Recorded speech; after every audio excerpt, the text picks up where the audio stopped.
nesta manhã. Somos gratos ao nosso bom Deus por esta rica e maravilhosa oportunidade. Agradecemos a vida do nosso pastor Flávio Cedo, que nos conectou para estarmos aqui ministrando a palavra do Senhor. Eu confesso, irmãos, que tudo aquilo que já ouvi, o pastor mesmo antes, até mesmo do grupo estar cantando, louvando o Senhor, ele praticamente aqui deu uma instrução à igreja do Senhor e é válida para todos nós, É válido. Se você atentar os teus ouvidos, a palavra do Senhor, pode ter certeza que a tua vida ela toma outro rumo, uma outra direção. E como ontem nós estivemos aqui no BB, foi falado aí na primeira lição sobre o chamado de Abraão. O pastor aqui já disse, eu não estava aqui com os irmãos, mas estava ali na salinha com os adolescentes, ministrando a lição deles. Mas é interessante, irmãos, que eu estive meditando nesta lição, que foi ministrada ontem, e como esta lição, ela é muito valiosa para as nossas vidas, irmãos. É uma lição de muito aproveito, porque aquela lição, ela está falando da obediência e da fé de Abraão. Então, querido, se você quer ser próspero no caminho do Senhor, seja obediente e cada dia mais pratique a fé no Senhor e Salvador Jesus Cristo. Amém? Glória a Deus. Eu estou muito feliz a cada dia que eu adentro neste lugar, nesta igreja, porque eu confesso, pastor, que já estamos indo já para o 4º mês que estamos aqui na igreja com os irmãos aqui em Anjo.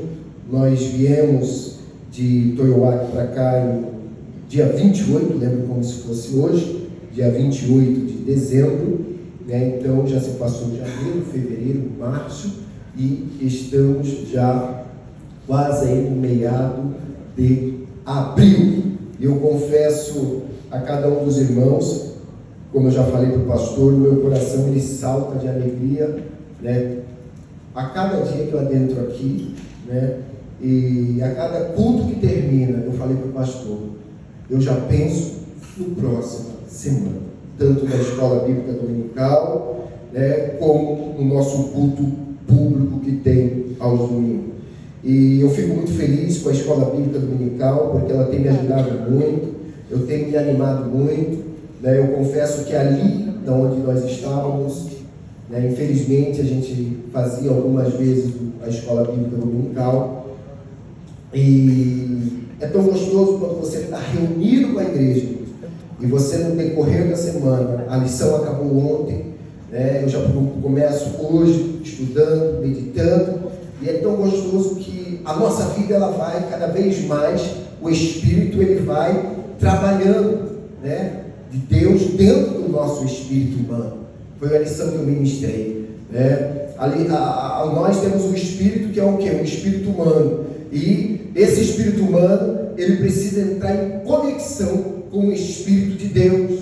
E é tão interessante quando você começa a estudar a palavra do Senhor, começa a meditar, esse Espírito ele vem conectando com a nossa vida.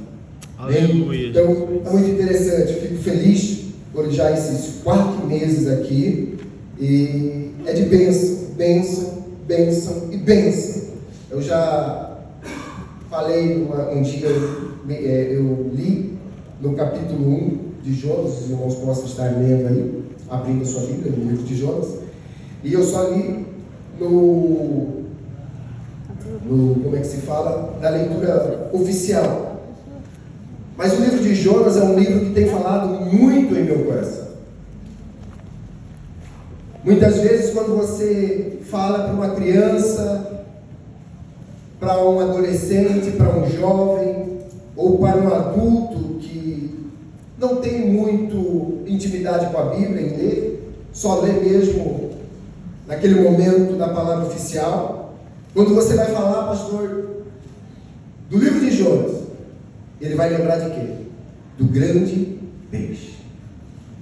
E às vezes estão equivocados e vai falar, era baleia Jubarte, e daí para lá. Mas quando nós olhamos para o livro de Jonas, quando muitas vezes pensamos que aquela grande história era de um peixe, não. O livro de Jonas é um livro de um dos maiores avivamentos que já aconteceu na Terra. Um dos maiores avivamentos. Então, que os irmãos possam colocar na tua mente, livro de Jonas é um livro de avivamento. Aleluia, Jesus. E são somente 4 capítulos. E mais interessante, é o único livro da Bíblia que termina com um ponto de interrogação. Então, queridos amados irmãos, este livro ele nos traz grandes ensinamentos para as nossas vidas. E eu quero ler aqui no primeiro livro de Jonas, no primeiro capítulo, do versículo 1 ao versículo 6, que diz assim: E veio a palavra do Senhor a Jonas, filho de Amitai, dizendo: Levanta-te, vai à grande cidade de Nínive, e clama contra ela, porque a sua malícia subiu até mim.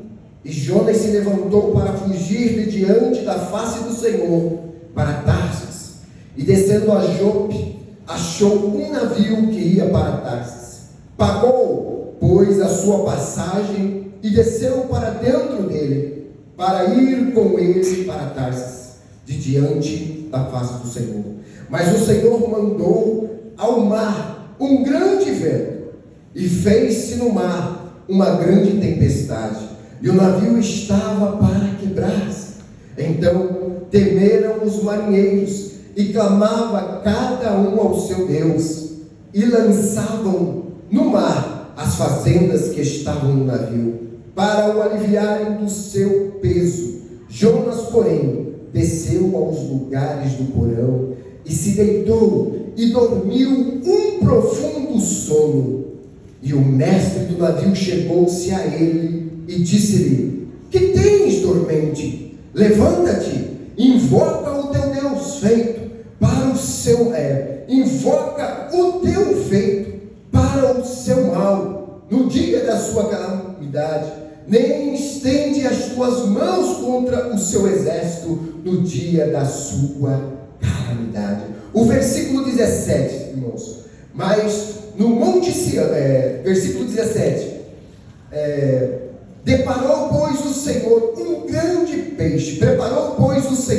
grande peixe, para que tragasse a Jonas. E esteve Jonas 3 dias e 3 noites nas entranhas do peixe. Capítulo 4, versículo 11, diz assim: Não hei eu ter compaixão da grande cidade de Nínive, em que estão mais de 120.000 homens, que não sabem discernir entre a sua mão direita e a sua mão esquerda? Eu também, e também muitos animais. Somente esses versículos. Louvado seja o nome do nosso Senhor e Salvador Jesus Cristo. Amados irmãos, é interessante que neste livro de Jonas nós vamos ver uma realidade, algo que muitas vezes abate nós que somos cristãos.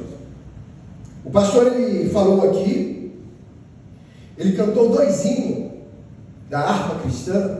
É tão maravilhoso, irmãos, quando você vai percebendo a liturgia do culto. E um daqueles cultos está dizendo: como eu vou chegar lá no céu com as minhas mãos vazias? O que eu irei apresentar ao Senhor? O que eu irei apresentar ao meu Salvador? E aí é uma pergunta: como estão as tuas mãos, irmãos? Será que você tem algo a apresentar ao Senhor? E quando nós olhamos para esse contexto, é o que o pastor falou. Muitas vezes, irmãos, ele, como cantou ali alguns hinos, o segundo hino fala mais para o pecador, mais para aquele que está distante do Senhor. Mas muitas vezes, o irmão, ele não desvia de uma hora para outra.